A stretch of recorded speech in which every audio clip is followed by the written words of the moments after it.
जी अस्सलाम वालेकुम। यासीन आपके साथ हाजिर हैं और ये हफ्ता इतवार 2 दिन छुट्टियों के बाद मार्केट प्रीव्यू के हवाले से आपके साथ एक रब्ता कायम किया जाता है इसी यूट्यूब चैनल के थ्रू, जिसमें हम नॉर्मली जैसे मैं आपसे ये कहता हूँ कि इन हफ्ता और इतवार को हम ये सिर्फ चेक करते हैं कि इन 2 दिनों में कौन सी ऐसे इवेंट हुए जिसका इफेक्ट मार्केट की ओपनिंग पर होता हो।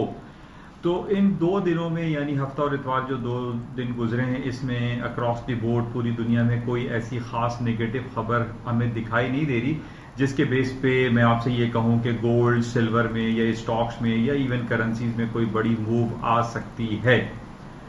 नॉर्मली हमने ये देखा है कि जिस तरीके से पिछले महीने भी हमने ये देखा है कि जब G20 की ओसाका जापान में मीटिंग हो रही थी और उसमें ट्रम्प साहब ने कुछ बयान ऐसे दे दिए जिसकी वजह से मार्केट में बहुत ज़्यादा गैप क्रिएट हुआ। मार्केट डाउन साइड पे खुली, गोल्ड की मार्केट हायर साइड पे खुली। एक अजीब व गरीब किस्म की मार्केट में मूवमेंट नॉर्मली रहती है जब हम देखते हैं कि ट्रम्प साहब की तरफ से या G20 की जानिब से कोई बयान आ जाए, या फिर हम ये देखते हैं कि ईरान की तरफ से या हौसे कबाइल या यमन की जानिब से कोई अटैक हो जाता है सऊदी अरब की ऑयल रिफाइनरी पे, तो मार्केट में एक बहुत ज़्यादा हैपोजिट मूव होती है। मार्केट बहुत ज़्यादा गैप से खुलती है, चाहे वो गोल्ड की हो, सिल्वर हो, क्रूड ऑयल हो या स्टॉक्स की मार्केटें हों। तो इन 2 दिनों में हमारे पास सिर्फ यही सिलसिला रहता है कि हम इसको बड़ा क्लोजली वॉच करें कि व्हाट इज़ हैपनिंग, और इन 2 दिनों में कोई किसी बड़े सरबराहान मुमलिकत ने कोई बयान दिया हो या कोई ऐसा नेगेटिव इवेंट मार्केट में पूरी दुनिया क्रॉस द बोर्ड में रहा हो जिसका इफेक्ट मार्केट पर पड़ता हो। तो इन 2 दिनों में यानी हफ्ता और इतवार में मुझे ऐसी कोई खबर दिखाई नहीं दे रही जिसकी बेसिस पे मैं आपसे ये कहूँ कि मार्केट में कोई गैप आ सकता है। अच्छा, पिछले पूरे एक हफ्ते में जो सबसे बड़ा इवेंट हमारे पास जो चल रहा है अभी तक कंटिन्यू है वो है जब चाइना में जो नेशनल हॉलिडे वो सेलिब्रेट कर रहे हैं पिछले एक हफ्ते से, और कल बरोज पीर को भी मार्केटें बंद रहेंगी। मंगल को यानी पाकिस्तान में ट्यूसडे से यानी पूरी दुनिया में यानी जो मंगल का दिन आएगा उसमें चाइना की मार्केट इंजेक्ट हो जाएगी, आ जाएगी, अपना पूरा भरपूर वॉल्यूम शो करेगा। और ये पिछले हफ्ते भी मैंने आपसे ये कहा था कि जिस तरीके से मेरे पास एक वीडियो क्लिप भी आपके साथ मैंने शेयर की जो कि फॉर्च्यून ग्लोबल 500 के नाम से वो एक क्लिप मार्केट में काफ़ी सर्कुलेट कर रही है, और उसमें वाज़े तौर पे इस बात का इजहार किया गया है कि जनाब जितनी भी स्ट्रीम लाइन जो मीडिया है जो दुनिया में जिस तरीके से CNN है, BBC है या दूसरे जो आपके पास डिफरेंट सोर्स ऑफ इंफॉर्मेशन है जैसे investing.com है या याहू है या गूगल फाइनेंशियल्स हैं या याहू फाइनेंशियल है, वहां पे कहीं पर भी आपको ये नहीं नजर आ रहा है कि पिछले एक हफ्ते से चाइना जो दुनिया की फर्स्ट और सेकंड प्लस माइनस चलता रहता है, जिसको हम बल्कि इस जो ग्लोबल 500 की जो क्लिप आई है उस हिसाब से हम ये देख रहे हैं कि दुनिया की नंबर 1 इकोनॉमी बन चुकी है चाइना की मार्केट, और उसका कहीं पर भी कहीं प्रमोशन, कहीं कोई न्यूज, कहीं कोई इजहार, कहीं कोई जिक्र है ही नहीं कि चाइना की मार्केट पिछले एक हफ्ते से 8-9 दिन से बंद पड़ी हुई है। और मार्केट में इतनी ज्यादा मूवमेंट आई, यानी गोल्ड की मार्केट हम ये देख रहे थे कि 1459 का डॉलर का लो करके वेरी नेक्स्ट डे $60 गोल्ड की मार्केट प्लस हो गई, और उसका कहीं कोई जिक्र नहीं है कि जनाब ये बड़ी इतनी मार्केट में मूव आई है तो क्यों आई है। सिल्वर की मार्केट तकरीबन 90 सेंट्स लो बनाया और फिर हायर साइड पे मार्केट ऊपर चली गई। इसी तरीके से अमेरिका की स्टॉक मार्केट थोड़ा सा डाउनफॉल की तरफ आई, लोग ये कहते रहे कि क्रैश हो गई, ये गिर जाएगी, मार्केट फॉल हो जाएगी, लेकिन कुछ भी नहीं हुआ। और उसके वेरी नेक्स्ट डे हम ये देख रहे हैं कि अमेरिका की स्टॉक मार्केटों ने हाई पे हाई बनाने शुरू कर दिए। अच्छा, इस बात का कहीं भी कोई जिक्र हमें नजर नहीं आ रहा कि जनाब चाइना की मार्केटें एक हफ्ते के लिए बंद हैं, वो नेशनल हॉलिडे सेलिब्रेट कर रहे हैं, और जिसकी वजह से पूरी चाइना की मार्केटें बंद पड़ी हुई हैं। और उसका ग्लोबल मार्केट पे जिसको हम OTC market, over the counter market कहते हैं, उसमें उसका एक बड़ा रोल है। तकरीबन 40 to 50% चाइना की मार्केट उसके अंदर इंजेक्ट रहती है, उसमें अपना रोल प्ले करती है। लेकिन हम ये देख रहे हैं कि जनाब ना तो CNN जिक्र कर रहा है, ना BBC कर रहा है, या इसके अलावा दुनिया की जो बड़े जो सोशल मीडियाज हैं या डिफरेंट जो चैनल्स हैं वो इस बात का कहीं जिक्र ही नहीं कर रहे। अब जिस तरीके से मैंने आपके साथ शेयर किया ग्लोबल 500 के तमाम जो पॉइंट्स थे कि जनाब इस वक्त दुनिया के जो टॉप 10 कंपनीज है उसमें टॉप 4 कंपनीज तो चाइना की हैं। तो अब उसके बाद इन टॉप 10 में सिर्फ 2 बैंक्स या 2 कंपनीज ऐसी हैं जो कि अमेरिका की, जो कि यूएसए की हैं। यानी इसका मतलब हम ये देख रहे हैं कि अमेरिका तो डाउनफॉल होता चला जा रहा है। चाइना जिस तरीके से पूरी दुनिया की मार्केट में पेनिट्रेट कर रहा है, और मैं काफी अरसे से आपको इस बात का इजहार कर रहा हूं, जिक्र कर रहा हूं कि जनाब चाइना की इकोनॉमी इस तरीके से यानी इंजेक्ट होती चली जा रही है, पेनिट्रेट हो रही है हमारी और आपकी जिंदगी में। इवन कि आपके पास जो भी कुछ है दाएं बाएं आप घूम के देखिए तो आपको मेड इन चाइना के टैग लगी हुई चीजें आपको मिलती हैं। यानी ट्रिलियंस ऑफ डॉलर का आप ये देख लीजिए कि चाइना का ट्रेड सरप्लस चल रहा है, अमेरिका का बिलियंस ऑफ डॉलर में ट्रेड डेफिसिट है। तो ये नंबर्स जो है बोलते हैं, नंबर्स आपको बताते हैं कि हो क्या रहा है। और यही वजह है कि क्योंकि हमारे पास हम ये देख रहे हैं कि जो गलबा है वो CNN का है या BBC है, या जो हमारे पास वेस्टर्न एंड फॉरेन मीडिया है वो अमेरिकन लॉबी आप कह सकते हैं, उन्हीं के तमाम चैनल्स हम देख रहे होते हैं और उसमें कहीं जिक्र नहीं हो रहा है कि जनाब चाइना 10 दिन से बंद है। तो इसका इफेक्ट नेगेटिव या पॉजिटिव स्टॉक मार्केट में या गोल्ड एंड सिल्वर में और करेंसी मार्केट में आ रहा है। बहरहाल ये आप जहन में रखें कि इस वक्त पूरी दुनिया की नंबर 1 इकोनॉमी चाइना है। और आप इसका अंदाजा सिर्फ इस बात से, मेरी इस बात से नहीं, आप बल्कि अपने दाएं बाएं देखिए, आप किसी मार्केट में जाइए, आप मोबाइल इंडस्ट्री उठाइए, आप टीवी रेडियो यानी जितनी भी चीजें हैं इलेक्ट्रॉनिक आइटम है वो तमाम आपको मेड इन चाइना के टैग लगी हुई चीजें मिलेगी। हमें ये चीज वाज़ेह सबूत है कि इस वक्त दुनिया में हर तरफ मेड इन चाइना जो है वो पेनिट्रेट हो चुका है। इसके अलावा जिस तरीके से हम देख रहे हैं कि 1 बेल्ट 1 रोड का जो इनिशिएटिव यूज हुआ है और चाइना जो है पूरी दुनिया में एक यानी 1 बेल्ट एंड रोड इनिशिएटिव को बढ़ाता चला जा रहा है। और इसी तरीके से हम ये देख रहे हैं कि बीजिंग से लंदन तक में उसने एक ट्रेन लॉन्च कर दी है, जिसमें पहले आप समझ लीजिए कि अगर 100 container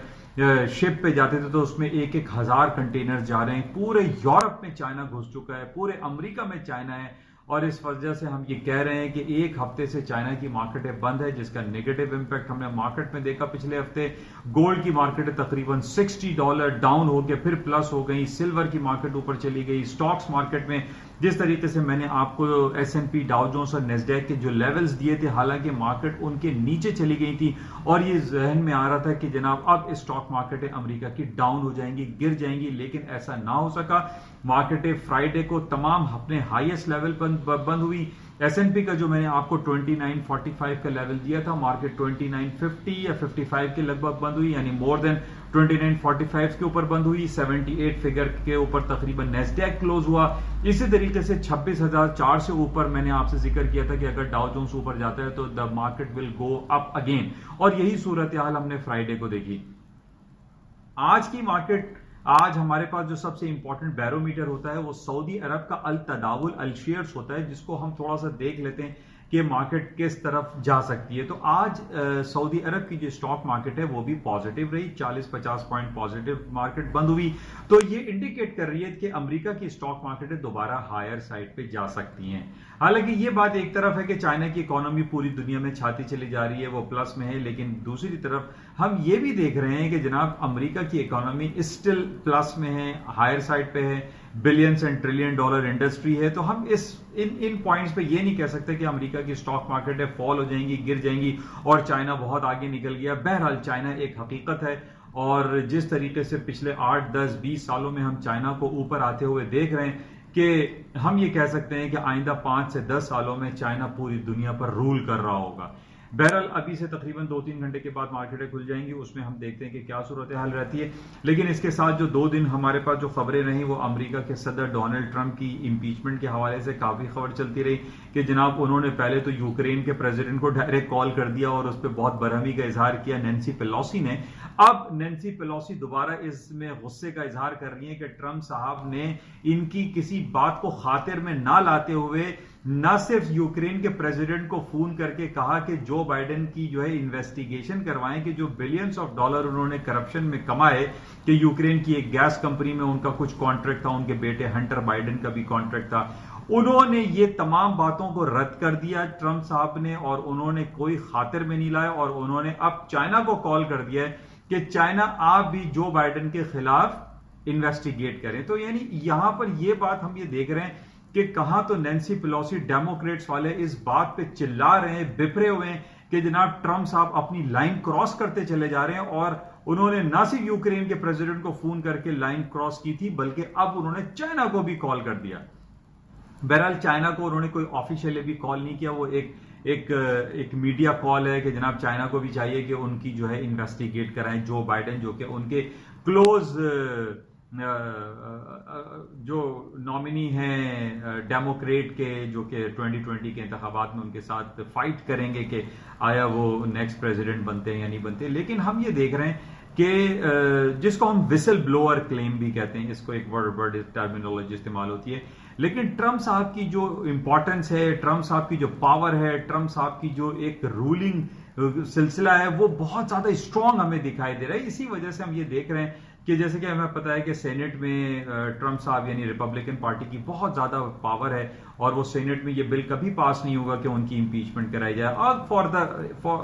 for the time being हम ये समझ भी लेते हैं कि अगर उनकी इंपीचमेंट कॉल हो जाती है, कुछ रिपब्लिकन के वाले भी उनके साथ खाइफ हैं, अगर वो इंपीचमेंट कॉल हो भी जाती है तो आई डोंट फील कि इंपीचमेंट कॉल होने के बाद ट्रंप साहब को अपनी सदारती कुर्सी से हाथ धोना पड़े, ऐसा नहीं लगता। जिसकी वजह से हम ये देख रहे हैं कि एक पॉजिटिव रिफ्लेक्शन हमें अमेरिका की स्टॉक मार्केट में दिखाई दे रहा है। मार्केटें हायर साइड पे चलती चली आ रही हैं। अगर पिछले हफ्ते जो मार्केट में डाउन प्लस माइनस जो मूव आई, उसकी सिर्फ और सिर्फ वाहिद वजह यह थी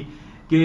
चाइना पिछले एक हफ्ते से बंद है, और कल बरोज पीर को भी चाइना की मार्केटें बंद रहेंगी, और मंगल से चाइना मार्केट में इन हो जाएगा। उसके बाद हम सही इसको एनालाइज करेंगे, इस पर तबसरे और तज्जिए देंगे कि आया वाकई में चाइना के खुलने के बाद मार्केट में क्या सूरत हाल पेश आती है। बहरहाल इस वक्त जो गोल्ड के हवाले से मैं आपको बताता चलूं, गोल्ड की मार्केट में तकरीबन 1502-3 पे क्लोज हुआ था, जो कि मैं काफी दिनों से आपसे ये कह रहा हूं कि 1490 के ऊपर गोल्ड की मार्केट का रहना, इट मींस के the gold market will go up again. जिस तरीके से हम जियोपॉलिटिकल सिचुएशन नेगेटिव देख रहे हैं कि अरब कंट्री में, और फिर अभी इराक की खबरें 2 दिन से चल रही हैं कि इराक में बहुत ज्यादा प्रोटेस्ट हो रहा है, वहां की गवर्नमेंट के खिलाफ लोग सड़कों पर निकले हुए हैं। इसी तरीके से कश्मीर और हांगकांग का जो इशू है वो भी हमारे सामने है। सऊदी अरब में एक पॉइंट हमें अच्छा दिखाई दे रहा है कि यमन के जो हौसी कबाइल हैं और सऊदी अरब की गवर्नमेंट के दरमियान कुछ पैक्ट हो रहा है, जो कि एक बहुत पॉजिटिव अमल है, जिसकी वजह से हम ये देख रहे हैं कि गोल्ड की कीमतें पिछले दिनों नीचे आई थी, लेकिन ये कोई इतना बहुत ज्यादा हम पॉजिटिवनेस नहीं कह सकते कि जिस बेस पे हम ये कहें कि जनाब सऊदी अरब और हौसी कबाइल में पैक्ट हो रहा है तो गोल्ड की कीमतें नीचे आ जाएंगी। बहरहाल हमें सही पिक्चर क्लियर जो होगी वो मंगल और बुध से होगी, जब चाइना जो कि 50% मार्केट में वॉल्यूम रखता है वो इंजेक्ट हो जाएगा, वो आ जाएगा। उसके बाद हम प्रॉपरली आपको ये जिक्र करेंगे, बताएंगे कि जनाब आया मार्केट में क्या कुछ हो सकता है। बहरहाल अभी से 2 घंटे के बाद पूरी दुनिया की जो ग्लोबेक्स मार्केट है वो ओपन हो जाएगी, उसके बाद आपसे राब्ता करेंगे। लेकिन मुख्तसर मैं यही कहूंगा कि गोल्ड की मार्केटों में और स्टॉक मार्केटों में अभी भी तेजी बरकरार है। अच्छा, इसके साथ ब्रेक्जिट का हवाला भी मैं इंशाल्लाह सुबह की मॉर्निंग ब्रीफिंग में आपसे और मजीद बातें करूंगा ब्रेक्जिट के हवाले से, जो कि टाइम इज टिकिंग डाउन। 31 तारीख को ब्रेक्जिट का सिलसिला है, उस हवाले से इंशाल्लाह मॉर्निंग ब्रीफिंग में आपके साथ दोबारा राब्ता कायम किया जाएगा। उस वक्त के लिए इजाजत चाहूंगा, और जाते हुए मैं जरूर कहूंगा कि इसको आप सब्सक्राइब जरूर कीजिएगा, क्योंकि उर्दू और सहल अंदाज में है। Thank you.